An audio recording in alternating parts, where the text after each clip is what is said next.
soft-spokenly and just reading from an excerpt from In Cold Blood by Truman Capote. I'm gonna be censoring the cursing that's in and the coarse language in the reading, but if you are sensitive to crime and murder, things like that, I would suggest that you maybe click off of this video because I'm going to be reading about that.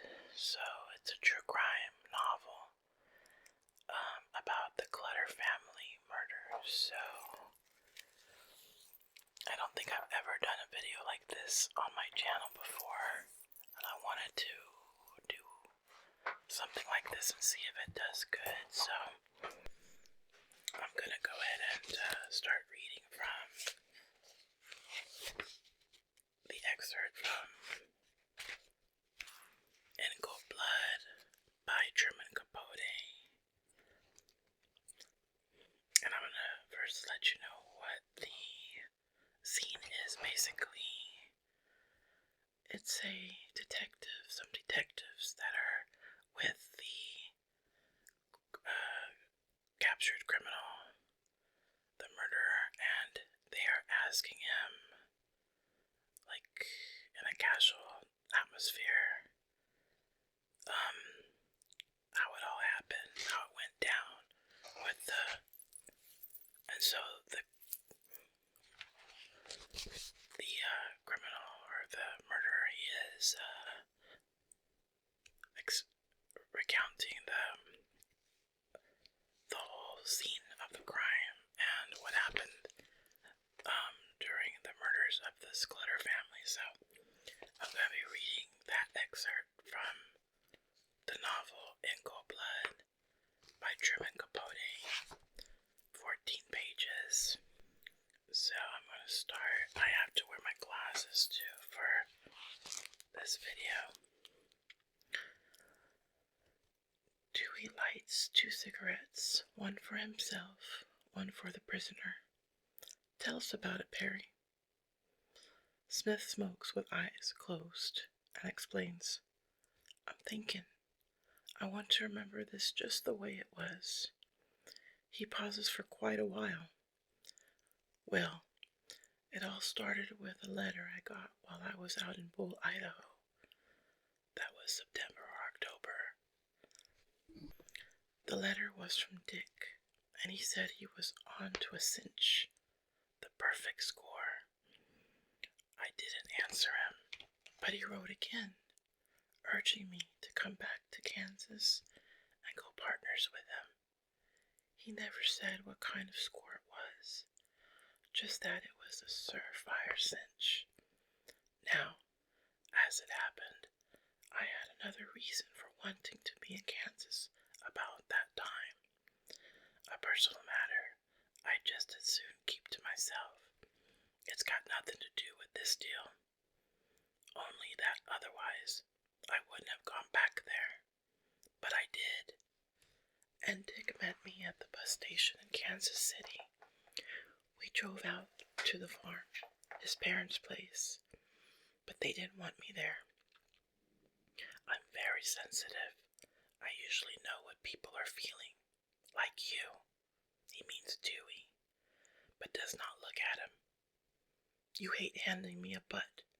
That's your business. I don't blame you, any more than I alarmed Dick's mother. The fact is, she's a very sweet person, but she knew what I was, a friend from the walls, and she didn't want me in her house. For goodness sake, I was glad to get out, go to a hotel.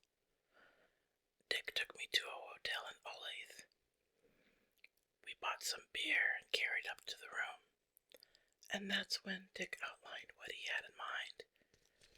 He said after I'd left Lansing, he sailed with someone who'd once worked for a wealthy wheat grower out in western Kansas, Mr. Clutter. Dick drew me a diagram of the Clutter house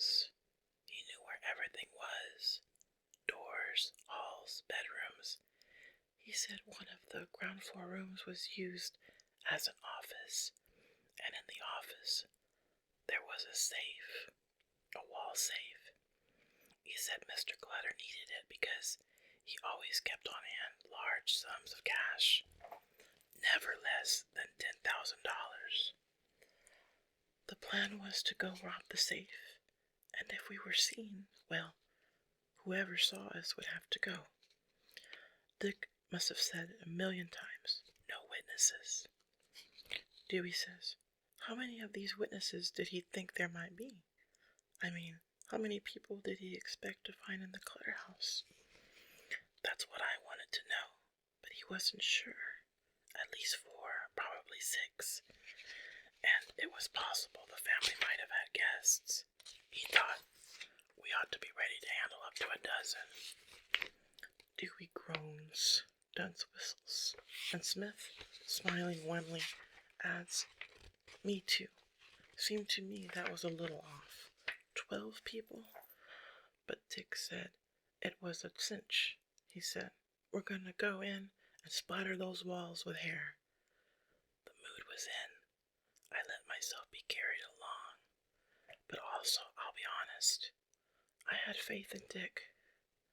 He struck me as being very practical, the masculine type, and I wanted the money as much as he did. I wanted it. I wanted to get it and go to Mexico, but I hoped we could do it out without violence. Seemed to me we could if we wore masks. We argued about it. On the way out there, out to Holcomb, I wanted to stop and buy some black silk stockings to wear over our heads.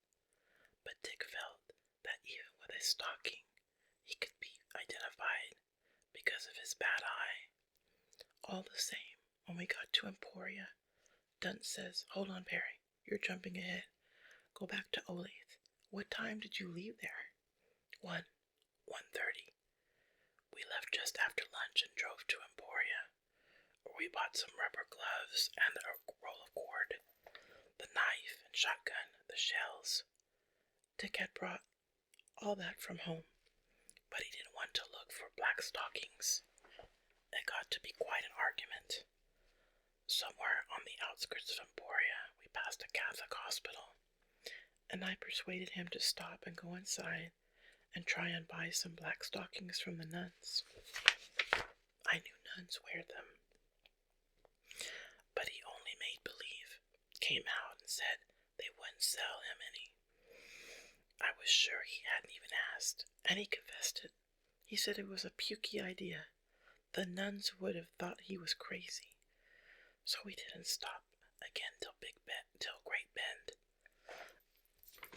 That's where we bought the tape. Had dinner there, a big dinner, and put me to sleep.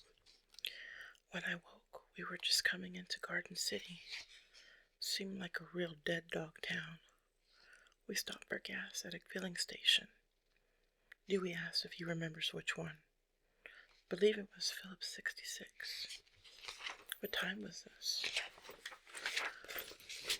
Around midnight. Dick said it was 7 miles more to Holcomb. All the rest of the way he kept talking to himself, saying this ought to be here and that ought to be there, according to the instructions he'd memorized. I hardly realized it when we went through Holcomb. It was such a little settlement. We crossed a railroad track. Suddenly Dick said, "This is it. This has to be it." It was the entrance to the private road lined with trees. We slowed down and turned off the lights. Didn't need them. Account of the moon. There wasn't nothing else up there, not a cloud, nothing. Just that full moon. It was like broad day. And when we started up the road, Dick said, "Look at this spread, the barns, that house. Don't tell me this guy ain't loaded." But I didn't like the setup. The atmosphere was sort of too impressive. We parked in the shadows of a tree. While we were sitting there, a light came on. Not in the main house, but a house maybe 100 yards to the left. Dick said it was the hired man's house. He knew because of the diagram, but he said it was a darn sight nearer the Clutter house than it was supposed to be. Then the light went off. Mr. Dewey, the witness you mentioned, is that who you meant? The hired man? No, he never heard a sound, but his wife was nursing a sick baby. He said they were up and down the whole night. Sick baby. Well, I wondered. While we were still sitting there, it happened again. A light flashed on and off, and that really put bubbles in my blood. I told Dick to count me out. If he was determined to go ahead with it, he'd have to do it alone. He started the car, we were leaving, and I thought, goodness gracious, I've always trusted my intuitions. They've saved my life more than once. But halfway down the road, Dick stopped. He was sore as heck. I could see he was thinking, here I've set up this big score. Here we've come all this way, and now this punk wants to chicken out. He said, maybe you think I ain't got the guts to do it alone, but my God, I'll show you who's got guts. There was some liquor in the car. We each had a drink, and I told him, okay, Dick, I'm with you. So we turned back, parked where we had before, in the shadows of the tree. Dick put on gloves. I had already put mine on. He carried the knife and a flashlight. I had the gun. The house looked tremendous in the moonlight. Looked empty. I remember hoping there was nobody home. Dewey says, but you saw a dog? No. The family had an old gun-shy dog. We couldn't understand why he didn't bark, unless he'd seen a gun and bolted. Well, I didn't see anything or nobody. That's why I never believed it about an eyewitness. Not eyewitness. Witness. Someone whose testimony associates you and Hickok with the case. Oh, him. And Dick always said he'd be too scared. Ha! Dunce, not to be diverted, reminds him. Hickok had the knife. You had the gun. How did you get into the house? The door was unlocked. A side door. It took us into Mr. Clutter's office. Then we waited in the dark, listening. But the only sound was the wind. There was quite a little wind outside. It made the trees move, and you could hear the leaves. The one window was curtained with Venetian blinds, but moonlight was coming through. I closed the blinds, and Dick turned on his flashlight. We saw the desk. The safe was supposed to be in the wall directly behind the desk, but we couldn't find it. It was paneled wall, and there were books and framed maps, and I noticed on a shelf a terrific pair of binoculars. I decided I was going to take them with me when we left there. Did you? Asked Dewey, for the binoculars had not been missed. Smith nods. We sold them in Mexico. Sorry, go on. Well, when we couldn't find the safe, Dick doused the flashlight and we moved in the darkness out of the office and across the parlor, a living room. Dick whispered to me, couldn't I walk quieter? But he was just as bad. Every step we took made a racket. We came to the hall and a door. And Dick, remembering the diagram, said it was a bedroom. He shined the flashlight and opened the door. A man said, honey? He'd been asleep, and he blinked and said, is that you, honey? Dick asked him, are you Mr. Clutter? He was wide awake now, and he sat up and said, who is it? What do you want? Dick told him, very polite, like we were a couple of door-to-door salesmen. We want to talk to you, sir, in your office, please. And Mr. Clutter, barefoot, just wearing pajamas, he went with us to the office, and we turned on the office lights. Up till then, he hadn't been able to see us very good. I think what he saw hit him hard. Dick says, now, sir, All we want you to do is show us where you keep that safe." But Mr. Clutter says, "What safe?" He says he don't have any safe. I knew right then it was true. He had that kind of face. You just knew whatever he told you was pretty much the truth. But Dick shouted at him, "Don't lie to me. I know good and well you have that safe." My feeling was nobody had ever spoken to Mr. Clutter like that. But he looked Dick straight in the eye and told him, being very mild about it, said, well, he was sorry, but he just didn't have any safe.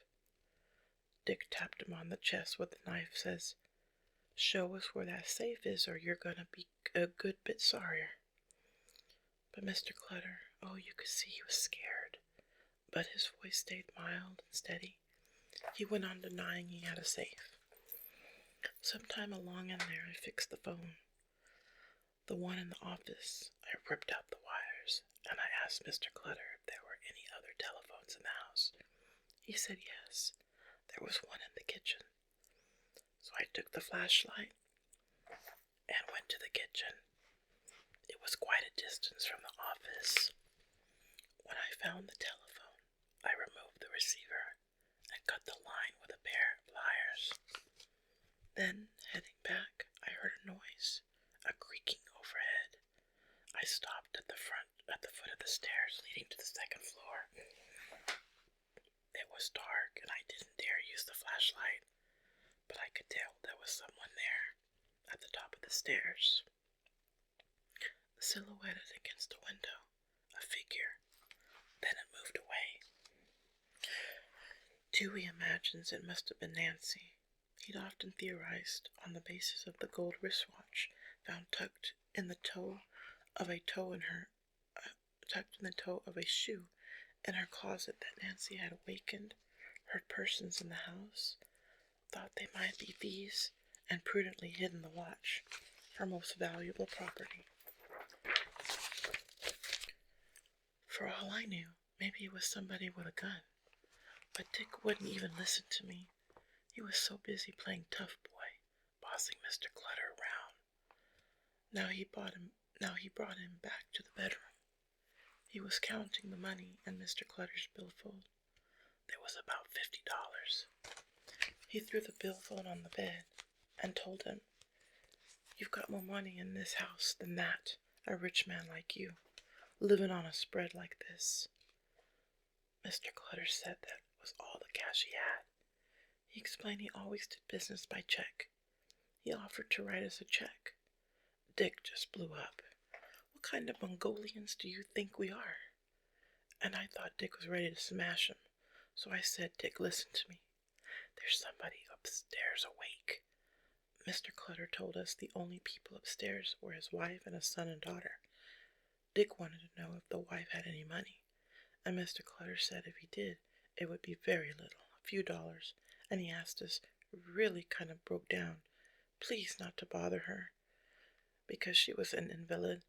She'd been very ill for a long time, but Dick insisted on going upstairs. He made Mr. Clutter lead the way.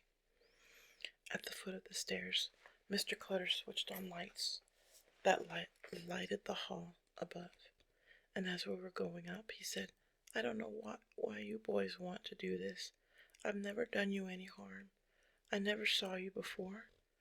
That's when Dick told him, "Shut up. When we want you to talk, we'll tell you." Wasn't nobody in the upstairs hall, and all the doors were shut.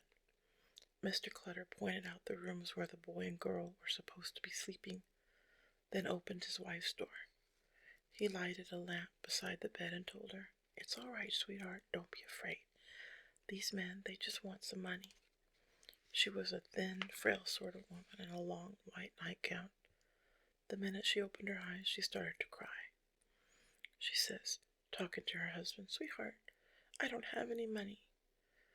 He was holding her hand, patting it, and he said, "Now, don't cry, honey. It's nothing to be afraid of. It's just I gave these men all the money I had, but they want some more. They believe we have a safe somewhere in the house, and I told them we don't." Dick raised his hand like he was going to crack him across the mouth, saying, Didn't I tell you to shut up?" Mrs. Clutter said, "But my husband's telling you the God's truth. There isn't any safe." And Dick answers back, "I know good and well you got a safe, and I'll find it before I leave here. Needn't worry that I won't." Then he asked her where she kept her purse. The purse was in the bureau drawer. Dick turned it inside out, found some change, and $1 or two. I motioned to him to come to the hall. I wanted to discuss the situation. So we stepped outside, and I said, Dunce interrupts him to ask if Mr. and Mrs. Clutter could overhear the conversation. No, we were just outside the door, where we could keep an eye on them. But we were whispering. I told Dick, "These people are telling the truth. The one who lied is your friend Floyd Wells. There isn't any safe, so let's just get the heck out of here." But Dick was too ashamed to face it. He said he wouldn't believe it until we searched the whole house. He said the thing to do was to tie them all up, then take our time looking around. You couldn't argue with him. He was so excited. The glory of having everybody at his mercy. That's what excited him. Well, there was a bathroom next door to Mrs. Clutter's room. The idea was to lock the parents in the bathroom and wake the kids up and put them there. Then bring them out one by one and tie them up in different parts of the house. And then, says Dick, after we've found the safe, we'll cut their throats. Can't shoot them, he says. That would make too much noise. Perry frowns, rubs his knees with his manacled hand. Let me think a minute, because along in there things begin to get a little complicated. I remember, yes, I took a chair out of the hall and stuck it in the bathroom so Mrs. Clutter could sit down. Seeing she was said to be an invalid, when we locked them up, Mrs. Clutter was crying and telling us, "Please don't hurt anybody. Please don't hurt my children." And her husband had his arms around her saying, like, "Sweetheart, these fellows don't mean to hurt nobody. All they want is some money." We went to the boy's room. He was awake, lying there like he was too scared to move. Dick told him to get up, and he didn't move or move fast enough, so Dick punched him, pulled him out of bed, and said, "You don't have to hit him, Dick." And I said, "You don't have to hit him, Dick." And the boy said, and I told the boy he was only wearing a t-shirt to put some pants. He put on a pair of blue jeans, and we just locked him in the bathroom when the girl came out of her room. She was all dressed like she'd been awake for some time. I mean, she had on socks and slippers and a kimono, and her hair was wrapped in a bandana. She was trying to smile. She said, "Good grief, what is this, some kind of joke?" Don't guess she thought it was much of a joke, though, not after Dick opened the bathroom door and shoved her in. Dewey envisions them, the captive family, meek and frightened, but without the premonition of their destiny. Herb couldn't have suspected, or he would have fought. He was a gentle man, but strong and no coward. Herb, his friend Alvin Dewey, felt certain, would have fought to the death defending Bonnie's life and the lives of his children. Dick stood guard outside the bathroom door while I reconnoitered. I frisked the girl's room, and I found a little purse, like a doll's purse. Inside it was a silver $1. I dropped it somehow and it rolled across the floor, rolled under a chair. I had to get down on my knees, and just then it was like I was outside myself, watching myself in some nutty movie. It made me sick. I was just disgusted. Dick and all his talk about a rich man's safe, and here I am crawling on my belly to steal a child's silver $1. $1, and I'm crawling on my belly to get it. Barry squeezes his knees, asks the detectives for aspirin, thanks Dunce for giving him one, chews it, and resumes talking. But that's what you do. You get what you can. I frisked the boy's room too, not a dime. But there was a little portable radio, and I decided to take it. Then I remembered the binoculars I'd seen in Mr. Clutter's office. I went downstairs to get them. I carried the binoculars and the radio out to the car. It was cold, and the wind and the cold felt good. The moon was so bright you could see for miles, and I thought, why don't I walk to the highway, hitch a ride? I sure didn't want to go back in that house. And yet, how can I explain this? It was like I wasn't part of it. More as though I was reading a story, and I had to know what was going to happen. The end. So I went back upstairs, and now let's see, that's when we tied them up. Mr. Clutter first. We called him out to the bathroom, and I tied his hands together. Then I marched him all the way down to the basement. Dewey says, alone and unharmed. I have the knife. Dewey says, but Hickok stayed guard upstairs to keep them quiet. Anyway, I didn't need help. I've worked with rope all my life. Dewey says, were you using the flashlight or did you turn on the basement lights? The lights. The basement was divided into two sections. One part seemed to be a playroom. Took him to the other section, the furnace room. I saw a big cardboard box leaning against the wall. A mattress box. Well, I didn't feel I ought to ask him to stretch out on the cold floor. So I dragged the mattress box over, flattened it, and told him to lie down. The driver, via the rear view mirror, glances at his colleague, attracts his eye, and then slightly nods as if in tribute.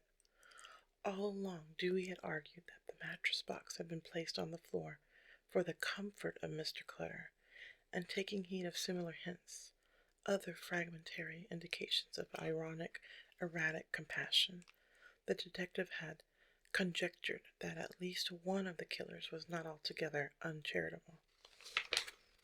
I tied his feet, then tied his hands to his feet. I asked him if it was too tight, and he said no, but said, would we please leave his wife alone? There was no need to tie her up. She wasn't going to holler or try to run out of the house.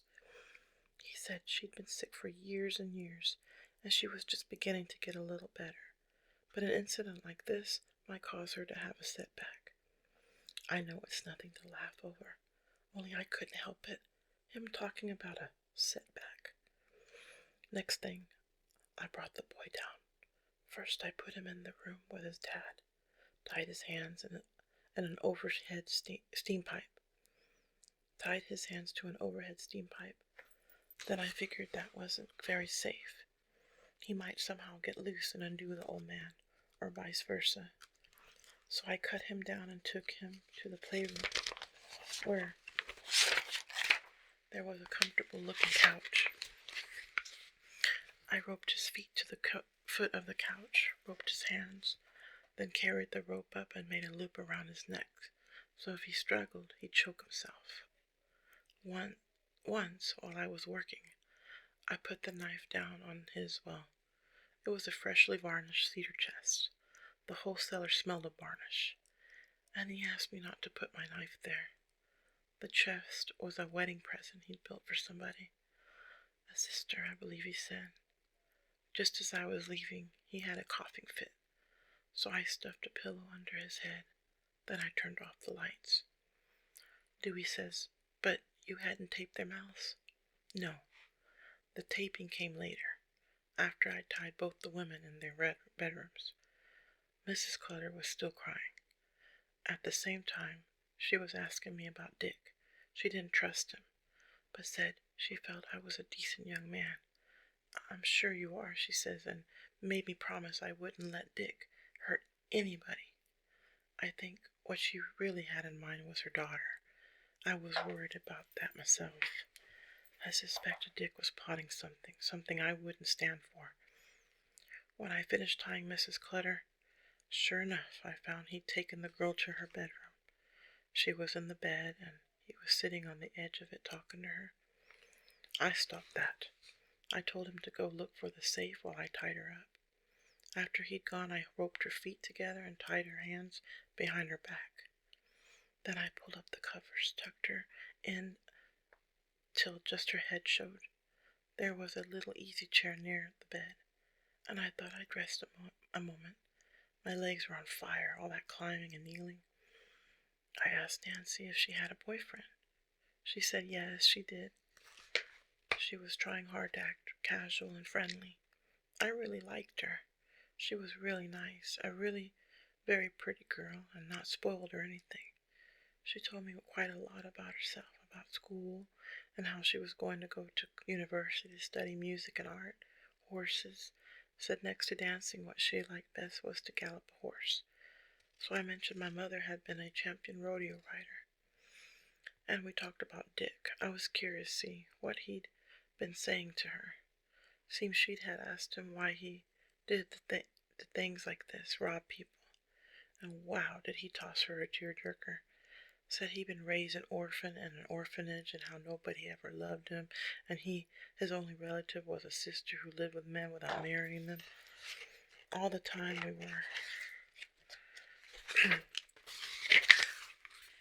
were walking, we could hear the lunatic roaming around below, looking for the safe, looking behind pictures, tapping walls, tap, tap, tap, like some nutty woodpecker.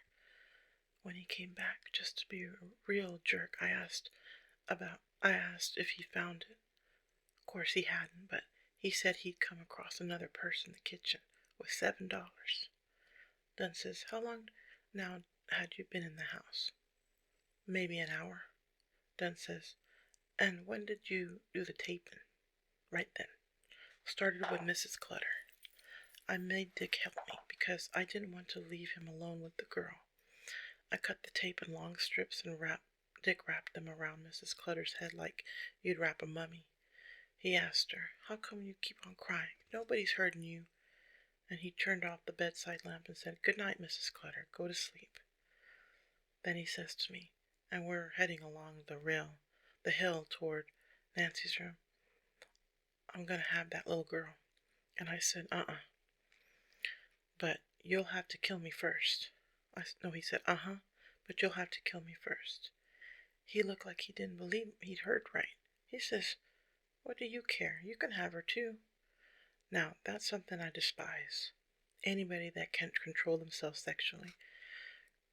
God, I hate that kind of stuff. I told him straight, leave her alone, else you've got a buzzsaw to fight. That really burned him. But he realized it wasn't the time to have a flat-out free-for-all. So he says, okay, honey, if that's the way you feel. The end of it was we never even taped her. We switched off the hall light and went down to the basement. Perry hesitates. He has a question but phrases it in a statement. I'll bet he never said anything about wanting to rape the girl. Dewey admits it. But he adds that except for an apparently somewhat expunging version of his own conduct, Hickok's story supports Smith's. The details vary, the dialogue is not identical, but in substance the two counts thus far at least corroborate one another. Maybe, but I knew he hadn't told about the girl. I'd have bet my shirt. Dunn says, Perry, I've been keeping track of the lights. The way I calculated, when you turned off the upstairs light, that left the house completely dark. Did. And we never used the lights again, except the flashlight. Dick carried the flashlight when we went to tape Mr. Clutter and the boy. Just before I taped him, Mr. Clutter asked me, and these were his last words, wanted to know how his wife was, if she was all right, and I said she was fine. She was ready to go to sleep. I told him it wasn't long before morning, and how in the morning somebody would find them, and then all of it, me and Dick and all, would seem like something they dreamed. I wasn't kidding him. I didn't want to harm the man. I thought he was a very nice gentleman, soft-spoken. I thought so right up to the moment I cut his throat. Wait, I'm not telling it the way it was. Perry scowls. He rubs his legs. The handcuffs rattle. After we taped them, Dick and I went off to the corner to talk it over. Remember now, there were hard feelings between us. Just then it made my stomach turn to think I'd ever admired him, lapped up all that brag. I said, well, Dick, any qualms? He didn't answer me. I said, leave him alive. This won't be any small rap. 10 years. The very least. Oh, I said, well, Dick, any qualms? He didn't answer me. I said, leave them alive, and this won't be any small rap. 10 years, the very least. He still didn't say anything. He was holding the knife. I asked him for it, and he gave it to me, and I said, all right, Dick, here goes. But I didn't mean it. I meant to call his bluff, make him argue me out of it, make him admit he was a phony and a coward. See, it was something between me and Dick. I knelt down beside Mr. Clutter, and the pain of kneeling, I thought of that darned dollar, silver dollar, the shame, the disgust, and they told me never to come back to Kansas. But I didn't realize what I'd done till I heard the sound, like somebody drowning, screaming underwater. I handed the knife to Dick. I said, finish him. You'll feel better. Dick tried, or pretended to, but the man had the strength of 10 men. He was half out of his ropes. His hands were free. Dick panicked. Dick wanted to get the heck out of there. But I wouldn't let him go. The man would have died anyway, I know that. But I couldn't leave him like he was. I told Dick to hold the flashlight, focus it. Then I aimed the gun. The room just exploded. Went blue, just blazed up. God, I've never understand why they didn't hear the noise 20 miles around.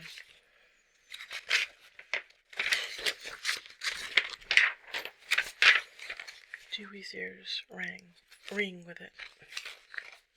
Dewey's ears ring with it, a ringing that almost deafens him to the whispery rush of Smith's soft voice. But the voice plunges on, ejecting a fusillade of sounds and images. Hickok hunting the discharged shell, hurrying, and Kenyon's head in a circle of light, the murmur of muffled pleadings, then Hickok again scrambling after a used cartridge, Nancy's room, Nancy listening to boots on hardwood stairs, the creak of the steps as they climbed towards her, Nancy's eyes, Nancy watching the flashlight shine, seek the target. She said, oh no, oh please, no, don't do it, oh please don't, please. I gave the gun to Dick. I told him I'd done all I could do. He took aim, and she turned her face to the wall. The dark hall. The assassins hastened toward the final door. Perhaps having heard all she had, Bonnie welcomed their swift approach. That last shell was a pain to locate. Dick wiggled under the bed to get it. Then we closed Mrs. Clutter's door and went downstairs to the office. We waited there like we had when we first came, looked through the blinds to see if the hired man was poking around or anybody else who might have heard the gunflower. But it was just the same, not a sound, just the wind, and Dick panting like wolves were after him. Right there, in those few seconds before we ran out to the car and drove away, that's when I decided I'd better shoot Dick. He'd said over and over, he'd drummed it into me, no witnesses, and I thought, he's a witness. I don't know what stopped me. God knows I should have done it, shot him dead, got in the car and kept going till I lost myself in Mexico. A hush, for 10 miles or more. The 3 men ride without speaking. Sorrow and profound fatigue are at the heart of Dewey's silence. It had been his ambition to learn exactly what happened in that house that night. Twice now he'd been told, and the 2 versions were very much alike, the only serious discrepancy being that Hickok attributed all 4 deaths to Smith, while Smith contended that Hickok had killed the 2 women, but the confessions, though they answered questions of how and why, failed to satisfy his sense of meaningful design.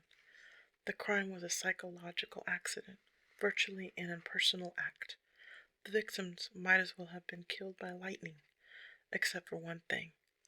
They had experienced prolonged terror. They had suffered, and Dewey could not forget their sufferings. Nonetheless, he found it possible to look at the man beside him without anger, with rather a measure of sympathy, for Perry Smith's life had been no bed of roses, but pitiful and ugly, and lonely progress toward one mirage and then another. Dewey's sympathy, however, was not deep enough to accommodate either forgiveness or mercy. He hoped to see Perry and his partner hanged back to back. Dunce asked Smith, "Add it up. How much money did you get from Clutters?" "Between $40 and $50.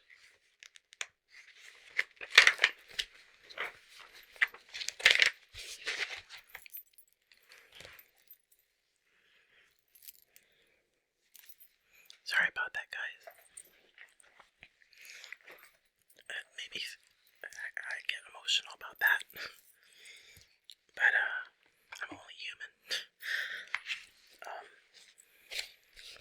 It's a sad, account of their murder, but, I thought I would read it and, share this, true crime with you guys.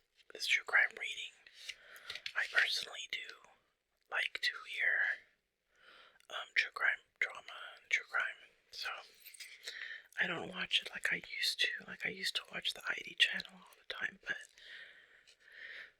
ever since I moved out of my mom's house, I don't really watch it that much. Although I do have it on my phone, the ID channel, but like I pay for it like $5 a month, but I don't really watch it very often. I don't even know why I have that. When you watch too much of those shows, you get paranoid. But I hope that you found this reading to be relaxing, even though the content, I guess you could say, was sad. But I know that, just reading in general makes people relax, so hopefully I relaxed you and you got some sleep. So I'm going to go ahead and end the video, but let me know if this is good and if you like these kind of videos, true crime, and I'll be sure to find another one to read to you guys. So thank you guys for watching, and if you didn't know, I did post on my community tab a link to Throne, my wish list on Throne, which has like Amazon, Temu, things off eBay, just everything, and it's more protected and safer to use than Amazon, I believe. Yeah. In fact, it was ASMR Planet that gave me the link to help me to get onto that. So hopefully, you can utilize that too if you ever wish to like tip me or like send me something for my efforts on these videos. You can do it there and just show your appreciation. You can also go to Amazon, my wish list on Amazon, or even so yeah, if you want to support me through the Throne wish list, you're welcome to do that. You can go there, and also you can also get custom videos if you like as well, Kittens, and I have prices and length and prices for you guys, so it's in every description on my description page of the channel. Yeah, so just know that when you get a custom video, you are supporting my channel, and you're also helping me pay bills, because right now I'm not working due to my health, so you are helping me to pay a bill or two. Thank you guys, I appreciate you, and